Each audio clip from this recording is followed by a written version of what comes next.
Fala, minha nação tricolor, sejam bem-vindos a mais um vídeo aqui no canal nesta segunda-feira, na manhã dessa segunda-feira, para a gente trazer uma informação muito importante acerca do mercado de transferências. Isso porque o Merlo, jornalista que cobre equipes sul-americanas, trouxe uma informação muito importante de que o Bahia teria aberto negociações com um atacante argentino que atua nos Emirados Árabes Unidos. No vídeo de hoje eu quero trazer mais detalhes acerca dessa situação. Vamos comentar também sobre o próximo jogo do Bahia na Copa do Brasil, vamos falar um pouco mais sobre o adversário, né, o Retrô, e iremos falar também sobre a definição da situação do Léo Cienza, jogador que o Bahia procurou no início da janela de transferências. Eu já conto muito com o teu like no início do vídeo, para você poder ajudar o canal e também o nome do Esporte Clube Bahia. Conto também com a tua participação aqui nos comentários, deixando a tua opinião sobre os assuntos que a gente vai tratar no vídeo de hoje. E não se esquece de se inscrever aqui no nosso canal para que a gente consiga atingir a marca de 20 mil inscritos por aqui e você, torcedor, não perca nenhum conteúdo aqui no meu Bahia. Meu nome é José Victor, para quem ainda não me conhece, eu sou produtor de conteúdo aqui do canal e também estudante de jornalismo.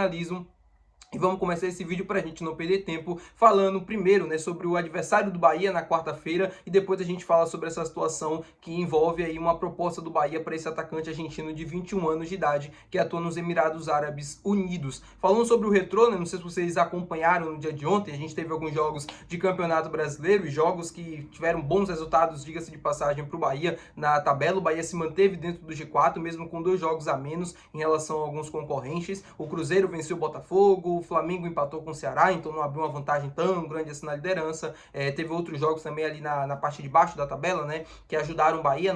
Os clubes não chegaram a encostar dentro do G4, dentro do G6. O Palmeiras empatou com o Vitória, né, poderia ter sido melhor, porque o Vitória poderia ganhar, mas o empate eu não vou reclamar, tá? O Vitória se complica na zona e o Palmeiras também não soma mais pontos. Resultado perfeito para mim. E sobre o Retrô na Série C, o Retrô enfrentou a equipe do Náutico, um clássico pernambucano, ontem nos aflitos, e terminou perdendo por 3-0. O Retrô, que é o adversário do Bahia na quarta-feira na Copa do Brasil, vive uma situação muito complicada, e eu explico isso para vocês, o porquê, né? Muita gente não consegue entender, só que a situação do Retrô é um pouco complicada na parte interna, não é externa, porque o Retrô é um clube jovem, um clube que foi fundado ali em 2016, não tem uma torcida apaixonada, não tem um grande número de torcedores, então a pressão do Retrô é mais interna do que externa, por conta dos empresários que colocam jogadores, colocam patrocínio, ajuda na estrutura do clube. E teve um vídeo, né, que foi vazado logo após essa partida contra a equipe do Náutico, dos dirigentes cobrando ali os jogadores, a comissão técnica também, um homem, né, que parece falando ali muito exaltado, xingando bastante os atletas, dizendo que sentiu vergonha da atuação, que vem sentindo vergonha das partidas do clube na Série C, e que de fato é vexatório o que o Retrô vem fazendo, né, pela estrutura que tem e pelo elenco também. Acho que tem um elenco bom, pelo menos para tentar escapar daquela situação.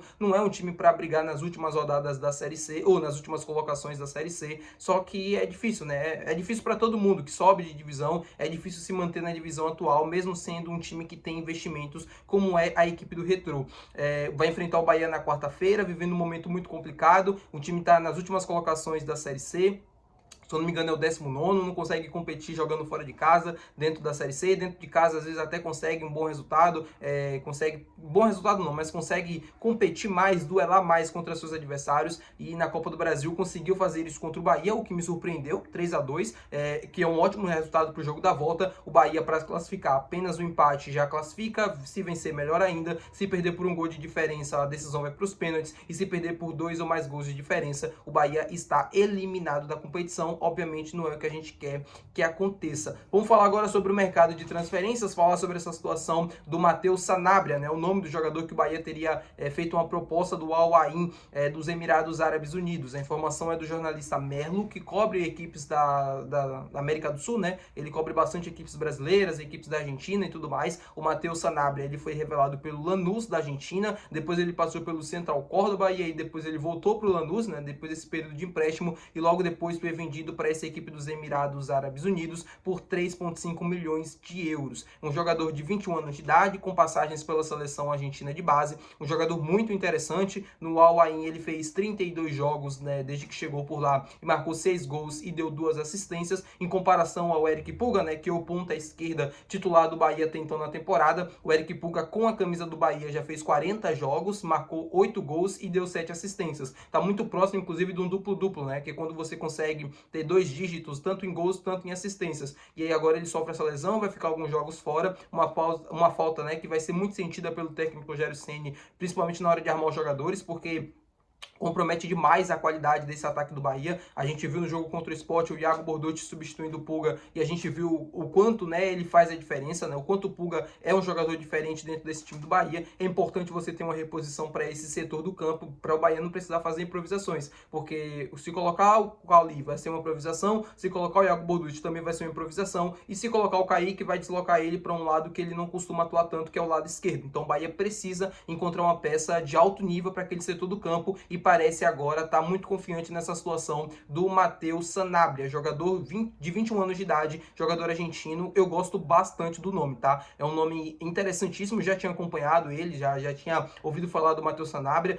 desde que ele chegou lá nos Emirados Árabes Unidos. Ele, inclusive, estava disputando a Copa do Mundo de Clubes da FIFA. Dos 3 jogos que a equipe fez, ele jogou apenas um jogo, que foi contra a equipe do Manchester City, teve 16 minutos apenas ali em campo.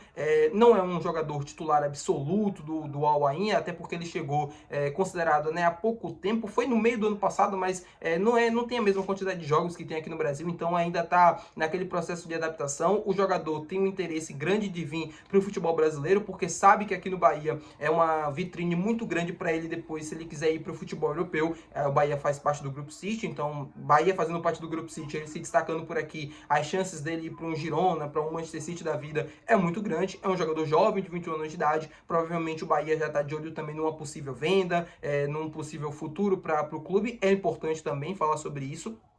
Eu não vejo problema nenhum nesse quesito. É um jogador muito interessante, tá? Minha avaliação é de que é um jogador interessante e de que vai ajudar demais o Bahia caso essa negociação consiga ser concretizada. O jogador tem interesse de vir para o futebol brasileiro, o Bahia já abriu negociações e agora depende mais do clube dos Emirados Árabes Unidos.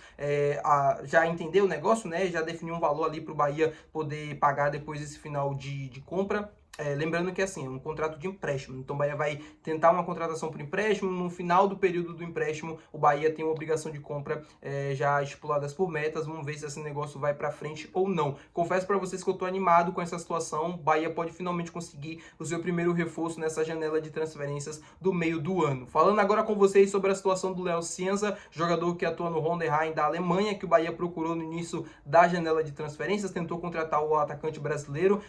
Ele tá com praticamente malas prontas para o Hertha Berlin, clube da Alemanha, clube muito tradicional no futebol alemão, um dos maiores clubes inclusive da Alemanha, ali depois do Bayern de Munique, depois do Borussia Dortmund. Eu falei para vocês, né, recentemente, de que ele tinha casado com a alemã, de que ele estava muito feliz lá na Alemanha, de que o interesse dele era de continuar de fato no futebol alemão, e agora essa informação praticamente confirmando aquilo que eu trouxe para vocês alguns dias atrás, de que o jogador tá de malas prontas para o Hertha Berlin. É uma situação que deve acontecer nos próximos dias. Assim, chegou perto do Bahia? Não chegou perto. Ele nunca demonstrou interesse grande em vir para o futebol brasileiro. A grande verdade foi essa. O interesse era mais do Bahia do que do próprio atleta, que tentou convencer ele de todos os jeitos. Mas, enfim, não deu certo. O jogador de 24 anos, jogador que, no meu ponto de vista, né, é um bom jogador, um cara interessante, mas que não era de fato um cara que iria subir tanto o nível assim do Bahia.